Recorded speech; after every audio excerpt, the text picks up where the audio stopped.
같이 봉독합니다. 시작. 왕이 포악한 말로 대답할세 르호보암이 원로들의 가르침을 버리고 젊은 신하들의 가르침을 따라 그들에게 말하여 이르되 내 아버지는 너희의 멍에를 무겁게 하였으나 나는 더 무겁게 할지라. 내 아버지는 가죽 채찍으로 너희를 치셨으나 나는 전갈 채찍으로 치리라 하니라. 아멘. 우리가 교회에서는 성경 말씀을 읽고 아멘 그렇게 하잖아요. 근데 성경 말씀을 본문을 선택하고 나서 말씀을 읽고 아멘 그럴 때 약간 어색한 말씀이 있어요. 내용이 좀 무섭거나 그런 것들인데 오늘 말씀도 내용으로 봐서는 우리가 아멘 하기가 약간 어색하네요.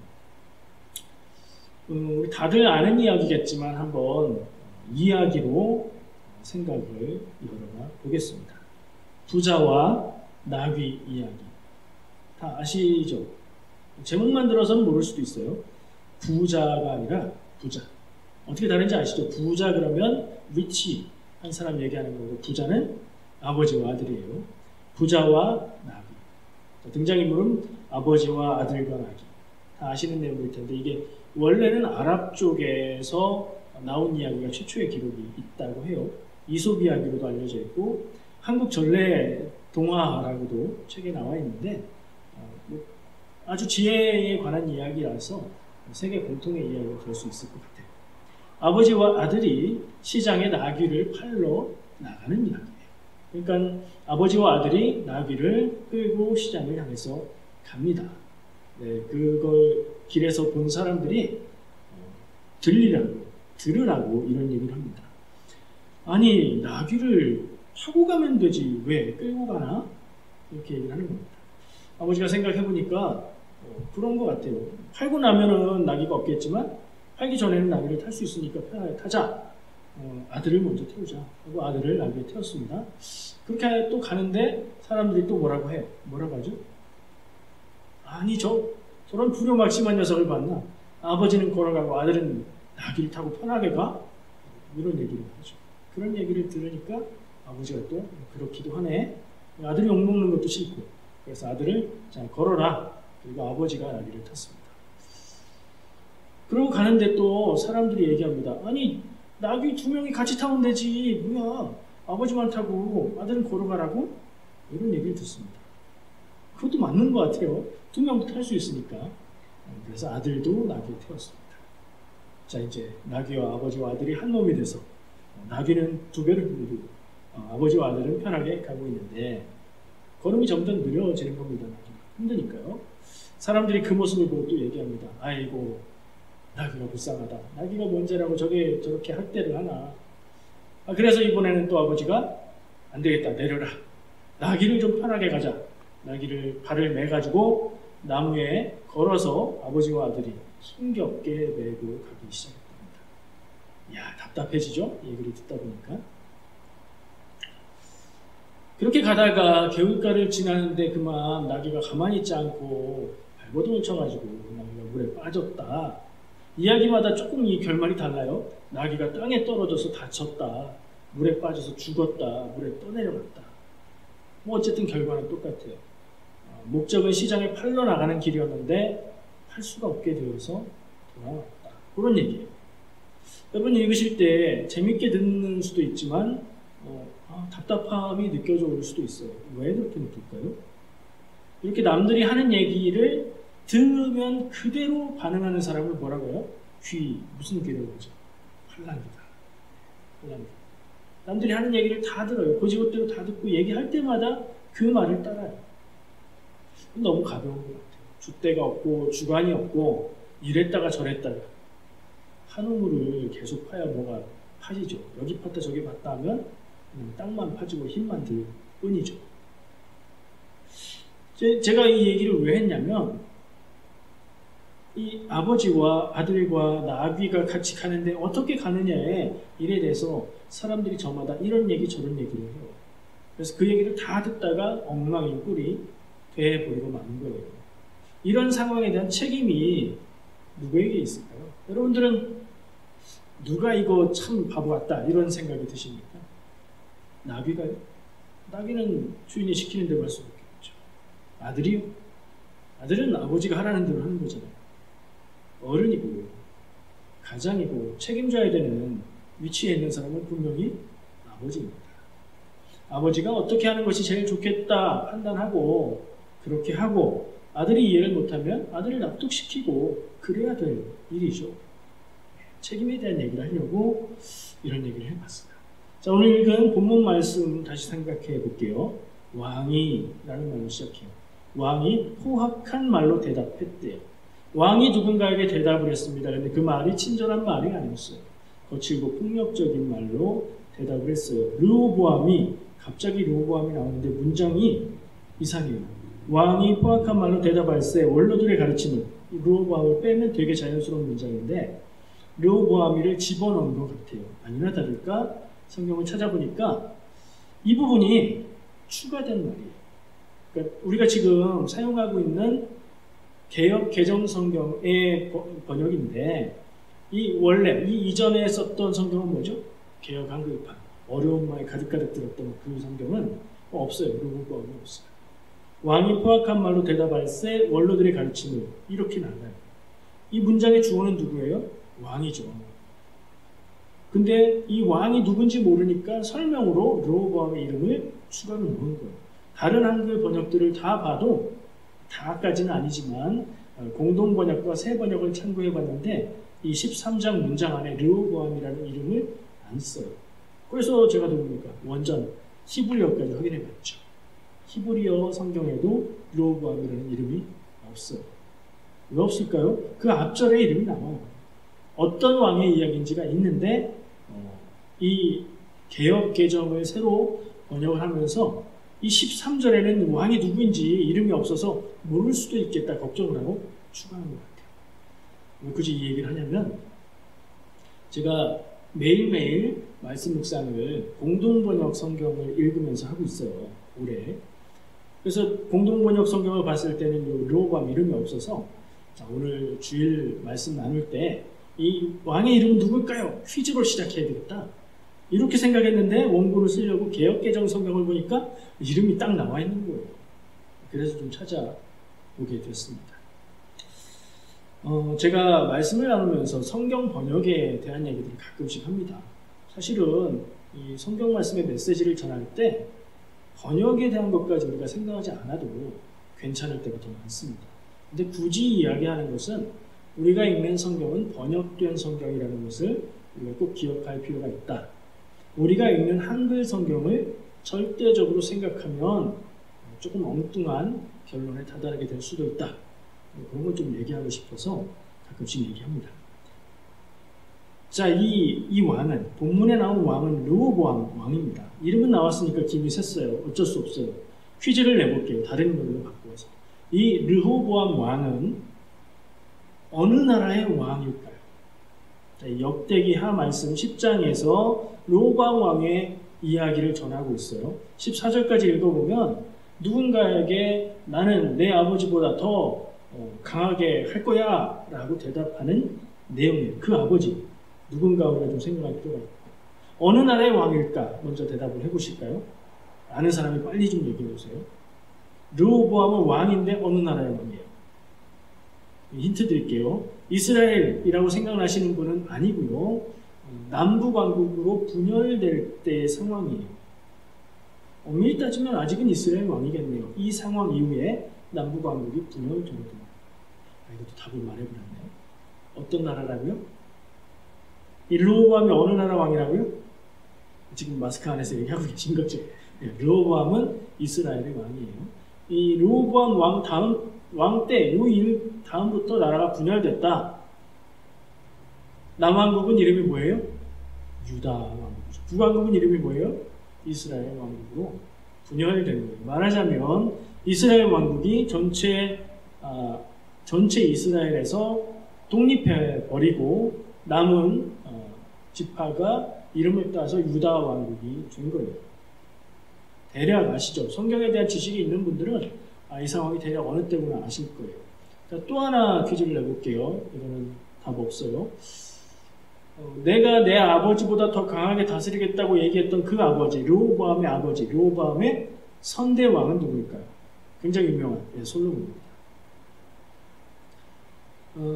이스라엘이 사사시대를 지나서 왕이 처음 세워지죠. 첫 번째 왕은 사울왕. 사울왕은 아들들까지 전쟁에서 다 죽어버려요. 그래서 사울왕조는 그대로 끝나요. 하나님이 새로 세우신 왕은 다윗왕이죠. 다윗왕을 통해서 다윗의 아들 솔로몬, 그 다음 르호보암인 거예요. 근데 다윗왕조가 1대 다윗, 2대 솔로몬, 3대 르호보암 때에 가서 나라가 분열됐으니까 다윗왕조로 통일왕국을 유지했던 때는 그리 길 수가 없죠. 성경에 말하고 있어요. 다윗왕 40년, 솔로몬왕 40년. 80년 기간만 이스라엘 전체가 통일왕국으로 있었던 거예요. 그 뒤에는 분열왕국이라고 부르죠. 나라가 둘로 나누어졌습니다. 솔로몬 왕의 아들 르호보암, 그리고 르호보암이 백성들의 대표를 만나는 장면입니다. 근데 모든 지파가 다 온 건 아니고요. 여로보암을 필두로 대표 주자로 해서 북쪽 10지파가 르호보암에게 나와서 협상을 하는 겁니다. 당신이 왕으로 즉위했으니 우리가 요구할 사항이 있습니다. 당신의 아버지 솔로몬 때에는 우리가 살기가 너무 힘들었습니다. 당신은 이 백성들의 짐을 좀 줄여주시기를 바랍니다. 이거 부탁 아니에요, 사실은. 12지파가 전체 지파인데, 지파연합인데, 그 중에 10지파의 대표가 공식적으로 왕에게, 새로 즉위한 왕에게 나와서, 지난 왕 때는 너무 힘들었는데, 당신은 좀 선정을 펼쳐주시길 바랍니다. 라고 얘기할 때는 부탁하는 게 아니라, 그러지 않으면 우리도 달리 생각하겠습니다. 라는 입장을 갖고 있는 거예요. 여로보암이라는 사람이 등장하는데, 르호보암 왕하고 이름 비슷하죠? 여로보암 왕은 아버지 솔로몬 때의 왕의 신하였어요. 근데 열왕기상의 내용이 나오는데 선지자 아이야, 하나님의 선지자 아이야라는 사람이 이 여로보암을 만났을 때 자기 옷을 막 찢습니다. 아이야가 12개로 찢은 다음에 그 중에 10개를 여로보암에게 줍니다. 그러면서 하나님의 말씀이다. 내가 이 나라를 12로 나누어서 그 중에 10지파를 너에게 맡기겠다. 무슨 얘기죠? 여로보암한테 10지파의 왕이 되게 하겠다. 나라가 갈라질 거다. 라고 하나님이 이미 예언을 주신 거예요. 그러면 나라가 이렇게 갈라질 운명은 이미 정해져 있었던 거예요. 그걸 생각할 때. 그런데 현실적으로 볼 때는 이 여로보암을 필두로 한 10지파의 대표들이 나와서 협상을 했을 때 르호보암이 속으로는 아니 백성들이 지금 왕 앞에 나와서 요구를 해? 이런 마음이 들지라도 정치를 좀 제대로 하는 사람이라면 당연하죠. 그렇죠. 여러분들 고생이 많았습니다. 나는 최선을 다해서 여러분들 편에 서겠습니다. 뭐 이러면 좋았을 거 아니에요. 그러면 나라가 분열을 안 겪었든가 분열이 좀 늦어지든가 그럴 수는 있었겠죠. 르호보암은 누굴 보고 그런 정치를 배우는지 몰라도 담대하게 자기 마음대로 물론 이 요구를 그 자리에서 단칼에 자르진 않아요. 3일에 말미를 달라 그 뒤에 대답하겠다. 지금 3일이 지나서 대답하는 장면이에요.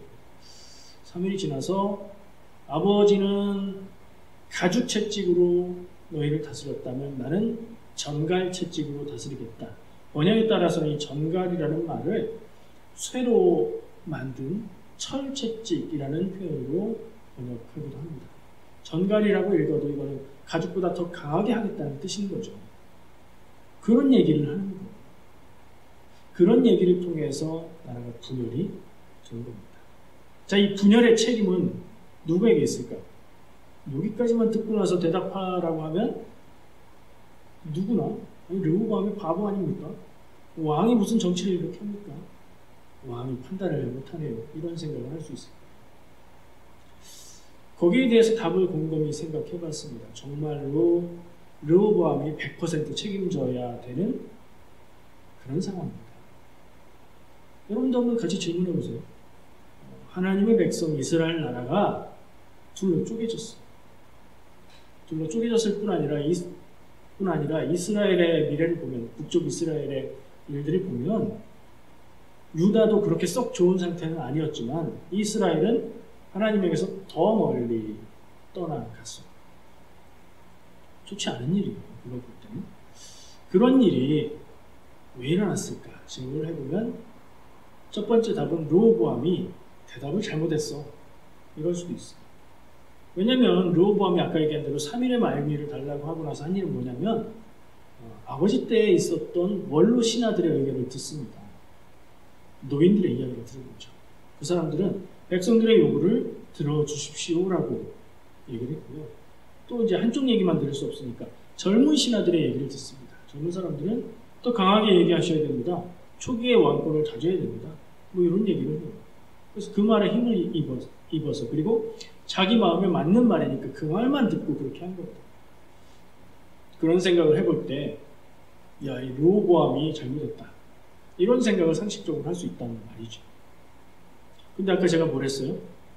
하나님이 이미 이때가 있기 전에 선지자 아이야를 통해서 여로보암이라는 사람에게 네가 10지파의 왕이 될 것이라고 예언을 주셨다. 하나님이 그렇게 이미 결정하셨다는 얘기죠. 그 이야기를 뒷받침하는 말씀이 바로 한 절 뒤에 15절에 또 나와요. 그 말씀을 제가 읽어드릴게요.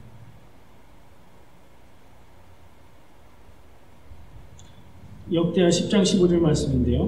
본문 말씀에 이어지는 거죠. 본문 말씀 한번 화면에 보여주세요. 이어서 눈으로 보시면 좋을 것 같아요. 역대 10장 15절에 이어서 이렇게 말합니다. 왕이 이같이 백성의 말을 듣지 아니하였으니, 그 말투가 누구예요? 왕이 하는 말이 아니죠 지금. 이 글을 쓴 저자가 해설하는 말이에요. 덧붙인 설명입니다. 다시 읽겠습니다.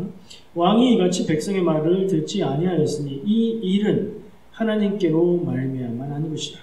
여호와께서 전에 실로 사람 아이야로 하여금 느밧의 아들 여로보암에게 이르신 말씀을 응하게 하시니더라. 그러니까 이 분열되는 상황의 그 결정적인 순간을 기록한 후에 이 일은 하나님이 이렇게 되도록 하신 것입니다. 라고 역대기를 쓴 저자는 해설을 쓰고 있는 거예요. 하나님이 이미 정하신 일이고 그렇게 될 거다. 이걸 어떻게 받아들이고 어떻게 생각해야 될까? 어쨌든 성경은 이 일이 하나님의 계획대로 된 것이다. 그럼 르호보암은 좀 억울하지 않습니까? 르호보암이 그런 마음을 갖고 그런 대답을 하고 결국 나라가 분열되게 된 것은 르호보암의 책임이 아니라 누구의 책임? 하나님의 책임이다. 마치 느낌이요. 하나님이 아담에게 선악과 왜 먹었니? 했을 때 당신이 주신 저 나의 아내가 줘서 먹었거든요. 누구 탓하는 거예요? 하나님이 저 사람 주셔서 저 사람이 나에게 먹으라고 해서 먹었거든요. 책임을 돌리는 느낌이죠. 그런 비슷한 느낌이죠. 르호보암이 자기 뜻대로 자기 생각대로 그렇게 했을 텐데 성경은 그것을 하나님의 계획이 이루어진 것이다. 어디 그뿐입니까? 이런 비슷한 표현들이 성경에 이스라엘 백성들이 이집트를 탈출할 때도 바로 왕이 10번의 재앙을 다 그냥 막 말 바꾸고 하면서 넘기잖아요. 그때 하나님이 바로의 마음을 강팍하게 하셨다. 이렇게 얘기하죠. 이걸 신앙으로 받아들이는 건 맞아요. 근데 상황을 그렇게 판단하는 것은 조금 얘기가 다릅니다. 현실적으로 책임을 묻는 것과 모든 일이 하나님이 계획하시고 하나님이 인도하신 것이다 라고 고백하는 건 조금 다른 의미입니다. 저는 그래서 현실적으로 책임은 르호보암에게 있다. 그런데 역대기를 기록한 저자는 이 모든 일들은 하나님이 다 아시고 계획하시고 하나님 뜻대로 가는 것이다 라고 고백하는 것. 이 두 가지 생각과 고백이 우리에게 다 있어야 된다고 봅니다. 우리의 삶을 바라보는 눈도 마찬가지예요. 다 하나님이 하셨어요 라고 말하지만 내가 생각하고 선택하고 노력한 것들도 없는 게 아니란 말씀이고요. 나의 잘못과 실수와 책임도 없는 게 아니란 얘기예요. 자, 그건 그렇고 저는 얘기를 좀 더 해보고 싶습니다.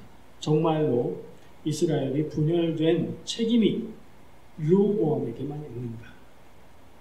하나님이 이 이스라엘을 둘로 나누어서 분열되게 하겠다 마음 먹으신 것은 르호보암 이전의 일이잖아요. 그러면 르호보암이 한 행동에 관계없이 다른 일 때문에 그렇게 하신 것이라는 생각을 해볼 수 있죠. 그럼 그때 다스렸던 왕은 누군데요? 솔로몬이죠. 솔로몬 때는 어땠는데 우리가 기억하는 솔로몬의 치세는 어땠습니까? 솔로몬은 어떤 왕이었습니까? 딱 한마디 단어가 떠오르죠. 지혜의 왕이었습니다. 하나님 앞에 일천번제를 드리고 하나님이 지혜를 주셨고 그래서 그 당시 온 세상에 솔로몬이 가장 지혜로운 그런 사람 왕이었고 그 솔로몬 때에 이스라엘은 그 주변에서 가장 부강한 나라를 이루었고 외교면 외교, 무역이면 무역 뭐 이런 걸 통해서 주변 여러 나라들의 조공을 받았고 무역을 통해서 부자가 됐고 그 부유함을 외국에서 사절들이 오면 막 자랑할 정도로 그런 황금기를 지냈다고 얘기할 수 있는 솔로몬 때인데요. 근데 가만히 생각해보세요. 솔로몬에 대해서 그렇게 좋은 이야기들만 있습니까? 오늘 읽은 말씀 기억해 볼까요? 아버지는 너희를 가죽 채찍으로 다스렸다. 무슨 얘기예요? 백성들이 왜 르호보암에게 와서 가볍게 해달라고 얘기해요? 솔로몬 때의 백성들 살기가 너무 힘들었다는 얘기잖아요. 그런 면이 있었던 거예요. 솔로몬의 부귀와 영화 영광의 이면에는 백성들이 살기 힘들었던 시대라는 점이 있는 거죠. 그리고 더 해볼까요? 솔로몬은 하나님의 버림을 받은 것으로 끝나는 왕입니다. 알고 계세요? 솔로몬이 지혜의 왕, 하나님께 영광 돌렸던 왕, 부자 이스라엘의 왕, 부강한 나라, 이것을 기억하면 솔로몬의 마지막은 어땠는가를 또 우리가 기억할 필요가 있어요. 우상 숭배를 했습니다. 우상을 좋아해서 그런 건 아닌 것 같고요. 많은 아내들을 얻습니다. 외교였죠. 정략 결혼을 통해서 주변 많은 나라들에서 아내를 얻어요. 그러다 보니 그 사람들이 각각 자기 나라의 우상들을 가지고 오죠. 다 허용해 줍니다. 그리고 자기도 우상 숭배에 참여합니다. 솔로몬이 그랬어요. 하나님은 여러 번 경고를 주셨는데 솔로몬은 성경 말씀에 돌이켰다는 기록을 찾아볼 수가 없어요. 그래서 하나님은 나라를 나누겠다. 그러나 다윗에게 주었던 약속을 기억해서 내가 솔로몬 때까지는 나라를 그냥 주겠다. 그 다음 아들 때에 나라를 나누지 하겠다라고 말씀하시거든요. 자, 그렇게까지 생각해보면 이 이스라엘의 분열되는 원인은 누구에게 책임이 있을까? 솔로몬이 떠오르게 되는 겁니다.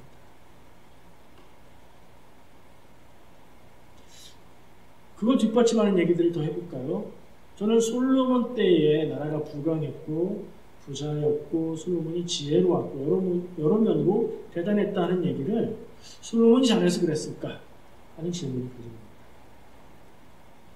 솔로몬이 잘해서 그랬겠죠. 지혜로웠고 많은 사람들이 와서 솔로몬의 지혜와 이스라엘의 문화와 이런 걸 보고 감탄했다는 기록들을 남기고 있는 것으로 봐서 솔로몬도 잘했어요. 근데 정말로 그렇게 나라가 부강하고 그럴 수 있었던 이유는요, 아버지 다윗 때 있지 않을까.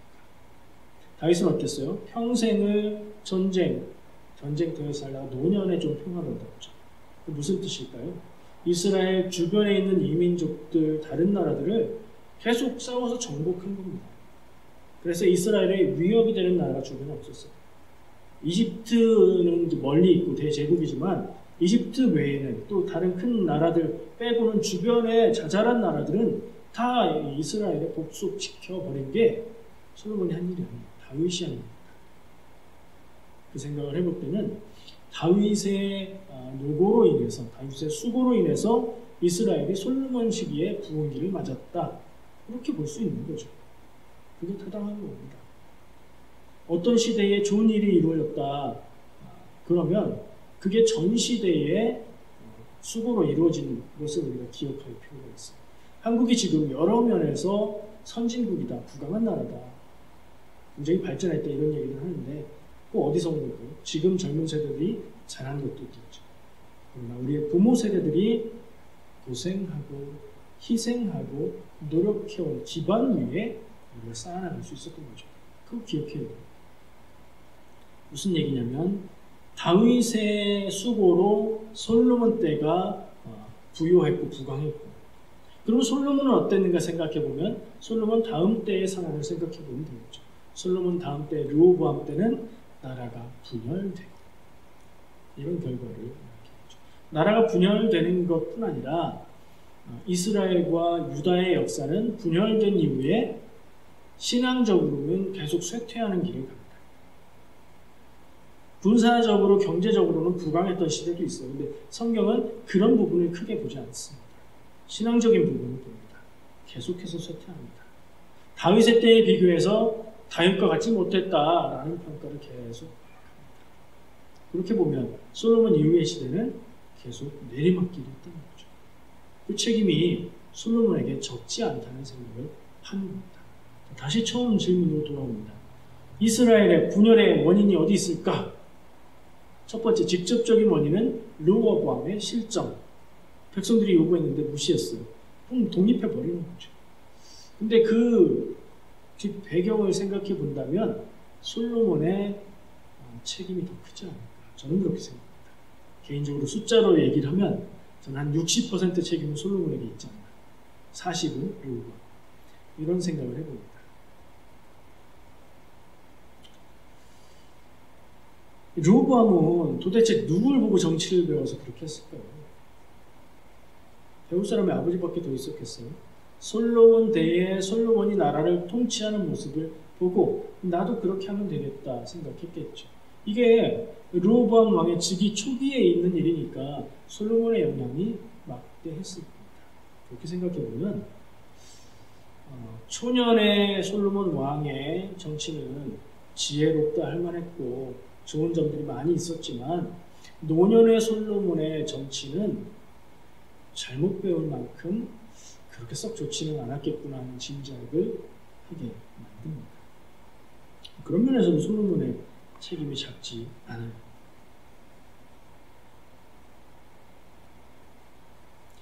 저는 이런 말씀들을 생각하면서 오늘 말씀을 보고 그런 생각들을 하면서 이걸 어떻게 적용했냐면 우리의 다음 세대는 어떻게 될 것인가 이런 생각을 했어요.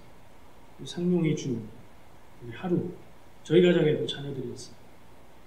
믿는 가정들을 생각해 볼 때에 이게 나라의 이야기지만 이걸 적용해 보면 한 가정의 이야기로 바뀔 수도 있거든요.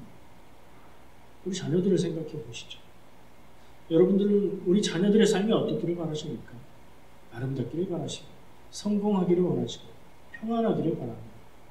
하나님 보시기에 믿음도 좋은 믿음으로 살았으면 많은 기도와 생각을 가지고 계실 겁니다.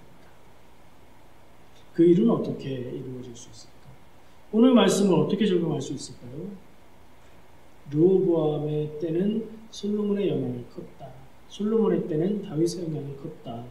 내 자녀의 때는 우리의 영향이 크다. 그 생각을 안 할 수가 없는 거죠.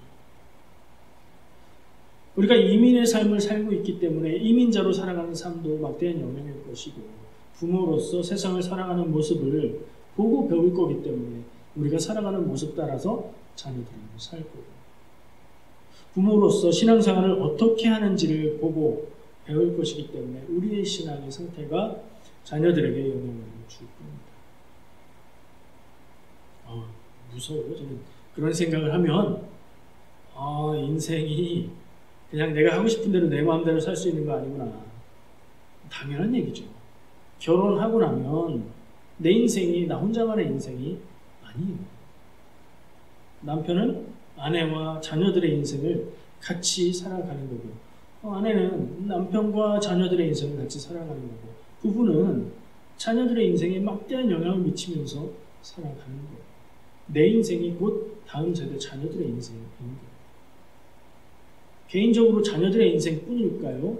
우리 교회의 지금 어른들의 모습이 우리 교회의 다음 세대인 우리 자녀들의 미래, 교회의 미래 모습이겠죠. 그렇게까지 생각해보면 아찔합니다. 야, 내가 지금처럼 살아도 괜찮은가? 반성을 하게 되죠. 여러분들도 한번 그런 기회를 가지시면 좋겠습니다. 오늘 말씀을 같이 생각하면서 하나님이 인도하심은 사실은 하나님의 계획 안에서 가지는 부분도 있지만 내가 어떻게 하느냐에 따라서 미래가 하나님의 인도함이 달라질 수 있는 것을 우리가 기억해야 합니다. 그것은 우리의 자녀들에게 큰 영향을 미칠 거고 성경은 이런 내용을 왜 기록할까요? 우리가 이 말씀을 보고 생각하고 우리의 삶에 어떻게 적용하기를 바랄까요? 성경은 나라가 군사력이 강한 것도 경제력이 강한 것도 중요하지만 그거보다 하나님 믿는 믿음을 잃지 않고 지켜가는 것이 더 중요하다는 얘기를 하고 있는 거예요. 왜냐하면 멸망한 왕국의 역사를 기록한 것은 멸망한 다음의 일이고 반성을 통해서 그 내용들을 기록하기 때문인 거죠. 그러니 그 메시지는 당연히 우리가 잘못 살아왔다, 우리가 틀렸다, 앞으로 그렇게 살면 안 된다는 메시지로 이어지는 거예요. 그래서 열왕기나 역대기가 그렇게 반성을 하고 있고 그렇게 선대위의 왕조와 정치와 백성들을 비판적인 입장으로 이야기를 하고 있는 거죠. 그럼 누구를 위한 거예요? 다음 세대, 미래 세대를 위한 겁니다. 우리가 이 말씀을 읽고 묵상하고 적용할 때 우리도 역시 그렇게 적용해야 됩니다. 하나님을 바라보고 그 뜻을 따라 사는 인생이 자녀에게 선한 영향을 미칠 것이다. 요약하면 저는 그런 메시지가 될 수 있을 거라고 생각합니다. 여러분 어떻게 생각하십니까? 신앙 중심으로 사는 것, 여러분 교회에 다닌다고 믿음 있다고 다 신앙 중심으로 사는 건 아니죠. 중심은 뭐예요? 첫 번째 기준이 중심입니다. 어떤 일을 겪고 선택하고 행동할 때에 가치를 판단할 때에 첫 번째 기준으로 삼는 게 중심이에요. 신앙 중심이라는 얘기는 일들을 생각하고 판단하고 결정할 때 첫 번째 기준을 하나님의 뜻을 둔다는 얘기예요. 신앙이 있어도 교회 다녀도 그러지 않을 수 있죠.